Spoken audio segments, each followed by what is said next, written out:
You're listening to the Quince podcast. तो ये जो यूपी है ना, आज यहाँ पब्लिक के लिए वादों की झड़ी लग गई।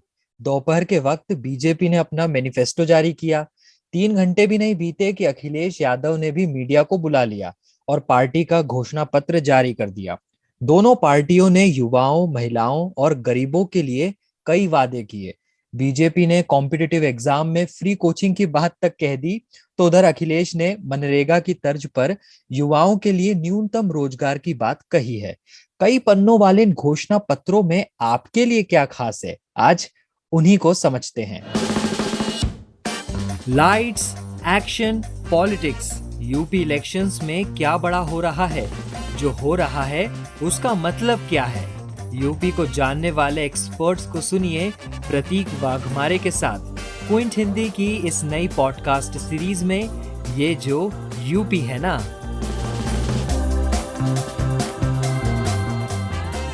समाजवादी पार्टी ने जो घोषणा पत्र जारी किया है उसमें किसानों के लिए फसलों पर एमएसपी से लेकर उन्हें 2025 तक ऋण मुक्त बनाने का वादा किया है और इसके लिए कानून भी लाने की घोषणा की है।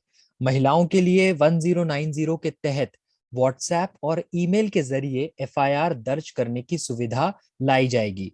केजी से पीजी तक लड़कियों के लिए मुफ्त शिक्षा और 12वीं के बाद लड़कियों को 36,000 रुपए की एक मुश्त राशि दी जाएगी। वहीं समाजवादी कैंटीन और किराना स्टोर बनाए जाएंगे, जिसके तहत 10 रुपए में समाजवादी थाली दी जाएगी। बीपीएल परिवार के लिए 2 पहिया वाहन मालिकों को 1 लीटर पेट्रोल मुफ्त दिया जाएगा। शिक्षा मित्रों को 3 साल के अंदर परमानेंट किया जाएगा। यूपी पुलिस बल में 33% प्रतिनिधित्व दिया जाएगा। उधर बीजेपी के मैनिफेस्टो में क्या है, ये जानते हैं क्विंट हिंदी के पीयूष राय से। प्रतीक, अगर बीजेपी के उत्तर प्रदेश के मैनिफेस्टो की बात करें तो इसमें जो सबसे पहला जो जो इसे संकल्प पत्र कह रहा है भाजपा, उसमें जो पहला संकल्प लिया है इन्होंने किसानों के लिए है। और उसमें अगर ये देखें तो सबसे पहला पॉइंट इसमें है कि किसानों को सिंचाई के लिए अगले 5 साल में जो है मुफ्त बिजली की व्यवस्था की जाएगी। साथ ही साथ जो है गेहूं और धान की खरीद जो है एमएसपी पे, न्यूनतम समर्थन मूल्य पर, इस खरीद को और मजबूत करेंगे। साथ ही साथ ये सुनिश्चित करेंगे कि गन्ना किसानों को 14 दिनों के भीतर उनका भुगतान प्राप्त हो, और अगर देरी से भुगतान किया जा रहा है तो ब्याज वसूल कर गन्ना किसानों को ब्याज समेत भुगतान किया जाए। ये व्यवस्था अभी भी है, लेकिन गन्ना किसानों का हमेशा ही एक कंप्लेंट रहता है कि उनका भुगतान जो है बहुत समय तक लंबित रहता है। साथ ही साथ 1,000 करोड़ की लागत से नंद बाबा दुग्ध मिशन की शुरुआत की जाएगी, जिसमें जो एक कोऑपरेटिव डेयरी कोऑपरेटिव सेटअप किए जाएंगे गाँव में। और पॉइंट है जिसमें 5,000 करोड़ की लागत से जो गन्ना मिल नवीनीकरण मिशन की शुरुआत होगी, जिसके अंतर्गत चीनी मिलों का जो है नवीनीकरण और आधुनिकीकरण होगा। जो दूसरा पॉइंट है इस मैनिफेस्टो में वो है महिलाओं के लिए। इसमें मुख्यमंत्री सामूहिक विवाह अनुदान योजना के अंतर्गत जो गरीब परिवार के बच्चों को, बेटियों को विवाह के लिए अब जो है 1 लाख तक की वित्तीय सहायता दी जाएगी। साथ ही साथ प्रधानमंत्री उज्ज्वला योजना के लाभार्थियों को होली और दीपावली पर 2 मुफ्त एलपीजी सिलेंडर प्रदान किए जाएंगे। 60 वर्ष से अधिक उम्र की महिलाओं के लिए सार्वजनिक परिवहन में मुफ्त यात्रा की व्यवस्था की जाएगी। अगर इसमें युवाओं की बात करें तो सरकार का दावा है कि पिछले 5 साल में 3 करोड़ से अधिक रोजगार अथवा स्वरोजगार के अवसर प्रदान किए गए हैं, और अगले 5 वर्षों में हर एक परिवार से कम एक रोजगार अथवा स्वरोजगार का अवसर प्रदान करेंगे। साथ ही साथ जितनी भी विभागीय रिक्तियां हैं उनको भरने की इसमें कवायद की जाएगी। अगर हेल्थ सेक्टर की बात करें तो जो संकल्प पत्र में दावा है कि हर जिले में आधुनिक विशेषज्ञ चिकित्सा सुविधाओं के युक्त सरकारी मेडिकल कॉलेजों की स्थापना का लक्ष्य पूरा करेंगे। शुक्रिया पीयूष। इन घोषणा पत्रों पर चर्चा करने के लिए मेरे साथ हैं डॉक्टर सतीश प्रकाश, पॉलिटिकल एनालिस्ट और दलित थिंकर। बहुत बहुत स्वागत है सर क्विंट हिंदी पर। जी जी प्रतीक जी, नमस्कार। तो डॉक्टर सतीश, सबसे पहले वादों की जो लिस्ट है काफी लंबी है, बीजेपी की, एसपी की, पता नहीं कितने वादे पूरे होंगे, लेकिन एज एनालिस्ट आपको किसका मैनिफेस्टो दमदार लग रहा है? देखिए, भारतीय राजनीति का कहीं ना कहीं ये दुर्भाग्य है कि आमतौर पे जितने भी घोषणा पत्र होते हैं, हम्म। आम जनता में उन घोषणा पत्रों को लेकर के कोई बहुत ज्यादा रुझान होता नहीं है, क्योंकि जिस भी पार्टी के, किसी एक विशेष पार्टी का नाम ना लेकर के जितनी भी पार्टियां हैं और जो घोषणा पत्र है उसमें जो मांगे रखती हैं, अगर एक पार्टी ने भी अपने द्वारा बताए घोषणा पत्र के ऊपर काम कर लिया होता तो भारत में ना कोई गरीब होता, भारत में ना कोई बेरोजगार होता, भारत में ना क्राइम होता। ये सच्चाई है। आमतौर पर सारी राजनीतिक दल चुनाव को मद्देनजर रह करके ऐसी बड़ी बड़ी घोषणाएं करते हैं कि जो जो ग्राउंड लेवल पे जिनको पूरा करना बहुत संभव नहीं है। बिल्कुल। और जी जी देखिए अगर बीजेपी की बात करें तो आप केंद्र सरकार की बातें करें, जब आपने कहा कि हमने इतने करोड़ लोगों को हम रोजगार देंगे, और कहीं ना कहीं ये भी बात उठी है कि हम कहीं ना कहीं चुनावी सभाओं के माध्यम से आपने ये कहा कि 15-15 लाख रुपए जो ब्लैक मनी आएगा, ये सब चीजें आएंगी। लेकिन यही बीजेपी बाद में जाकर के ये कहती है कि ये सिर्फ नारे हैं।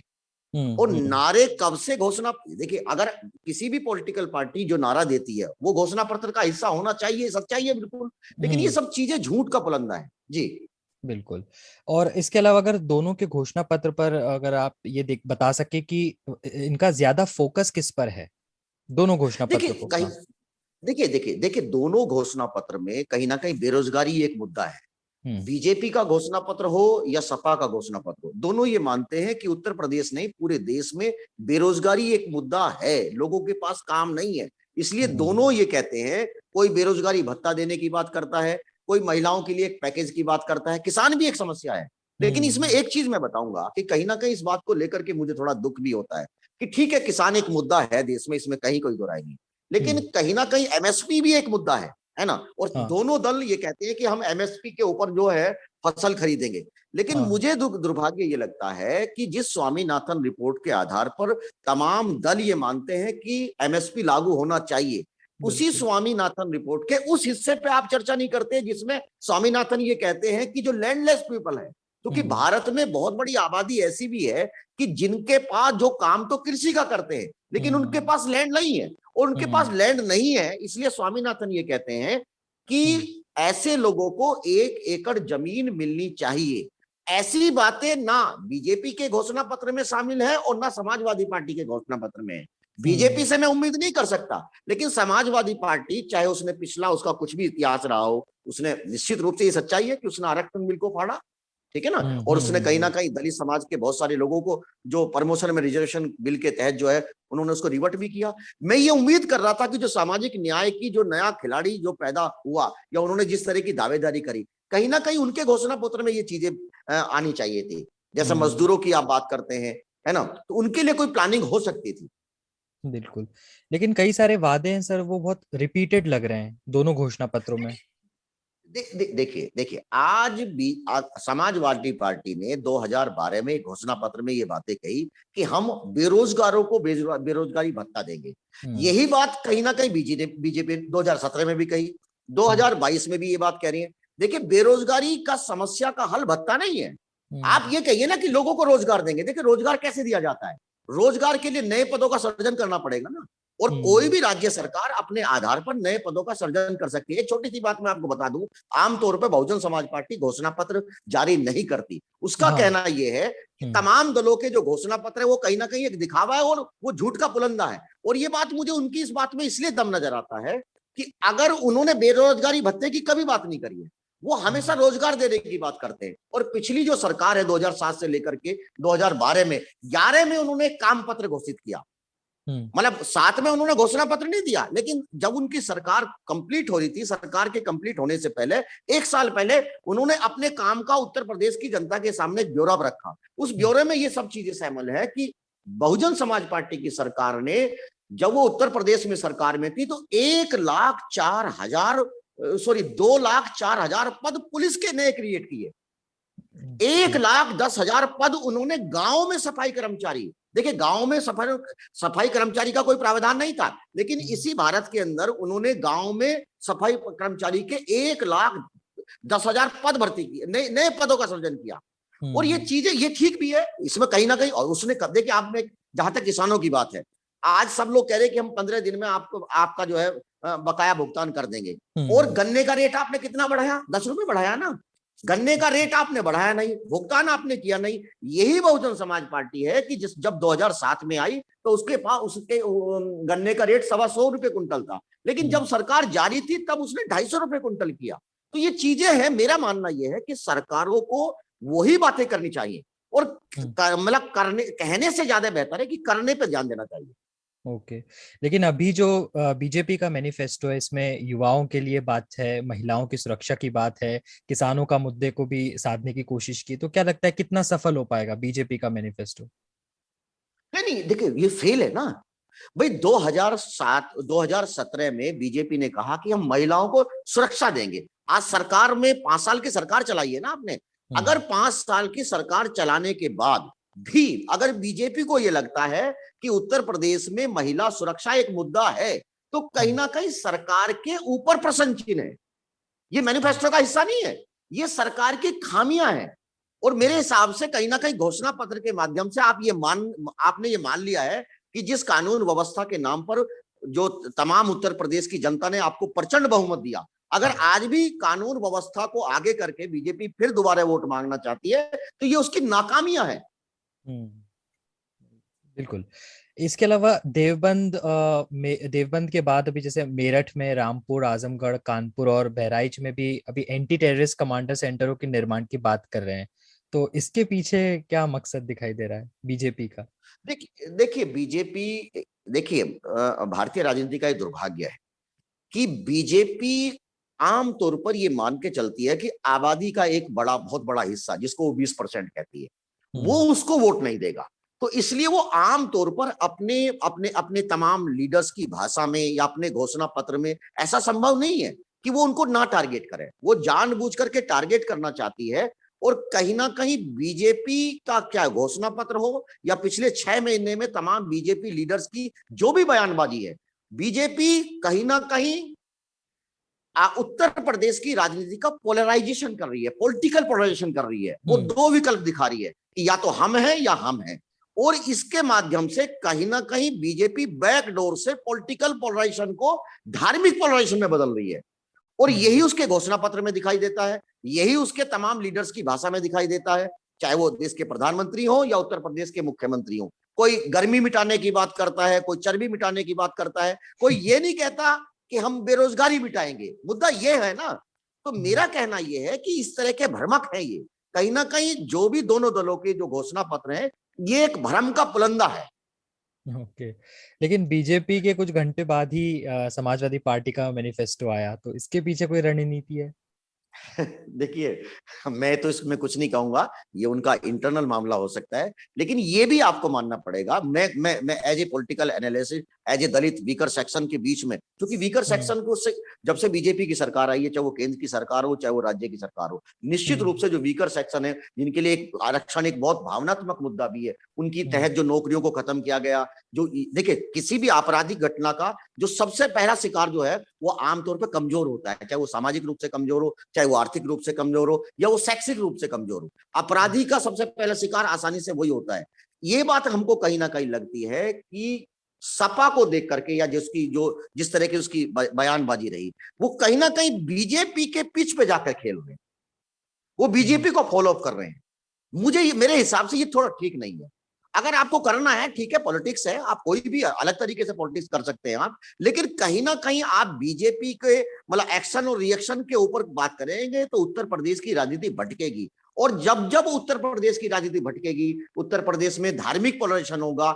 धार्मिक पोलराइजेशन का सबसे बड़ा बेनिफिट हमेशा बीजेपी ही उठाती है। इसलिए बीजेपी ये चाहती है कि किसी भी तरीके से वो उत्तर प्रदेश की राजनीति को भटकाए।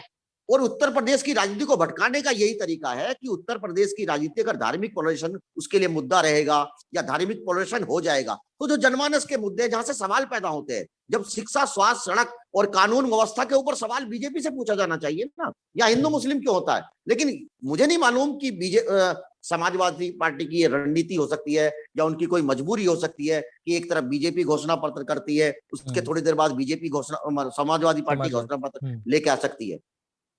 ओके, एक आखिरी सवाल है डॉक्टर सतीश प्रकाश कि ये जो घोषणा पत्रों में फ्री योजनाओं की बहुत सारी बातें हुई हैं, समाजवादी पार्टी के घोषणा पत्र में भी है, संकल्प पत्र में भी है, बीजेपी के, तो ये जनता को कितना एक्साइट करती है जो फ्री में जो दिया जा रहा है? देखो, इसको फ्री नहीं कह सकते आप, हम्म, क्योंकि कोई भी राजनीतिक दल अपने राजनीतिक चंदे से इन योजनाओं को नहीं चलाता। ये हाँ, लोगों का पैसा है। ये पैसा, इसको फ्री सबसे मुझे थोड़ा सा अच्छा नहीं लगता। देखिए, सरकार का काम व्यापार करना नहीं है, सरकार का बिल्कुल। काम है सामाजिक काम करना। अगर सरकार को लगता है कि लोगों के पास संसाधन नहीं है, फ्री सिर्फ राशन नहीं मिलना चाहिए ना, फ्री स्वास्थ्य सेवाएं भी मिलनी चाहिए ना, फ्री एजुकेशन भी मिलनी चाहिए ना। ये सारी चीजें हैं, इसमें कहीं देखो, इसमें कोई बुरी बात नहीं है। किसी भी सरकार की ये नैतिक जिम्मेदारी है। सरकार कोई व्यापारी नहीं है। सरकार का काम है, जो जिनका काम व्यापार करना वो व्यापार करे। सरकार का काम है ना, लोग, संविधान क्या कहता है, सरकारों की ये जिम्मेदारी है कि उनको अगर कोई खामी दिखाई देती है, अगर उनको लगता है कि आबादी का एक बहुत बड़ा हिस्सा जो देश की मुख्य धारा से अलग है, उसको जोड़ने के लिए भरपूर प्रयास करने चाहिए। बिल्कुल। ठीक है, बहुत बहुत शुक्रिया डॉक्टर सतीश प्रकाश क्विंट हिंदी से बातचीत करने के लिए। जी जी, थैंक यू, थैंक यू। तो आप सुन रहे थे यूपी चुनाव पर क्विंट हिंदी की पॉडकास्ट सीरीज ये जो यूपी है ना। अगर ये पॉडकास्ट आपको पसंद आया तो इसे शेयर कीजिए और इस प्लेलिस्ट को सब्सक्राइब कर लीजिए ताकि नया एपिसोड आने पर आपको अपडेट मिल जाए। इस पॉडकास्ट को आप कई पॉडकास्टिंग प्लेटफॉर्म्स पर सुन सकते हैं, जैसे गूगल पॉडकास्ट, एप्पल पॉडकास्ट, जियो सावन, स्पॉटिफाई, गाना और भी कई पॉडकास्टिंग प्लेटफॉर्म्स। तो यूपी चुनाव से जुड़ी हर बड़ी खबर को जानने और समझने के लिए जुड़े रहिए क्विंट के साथ।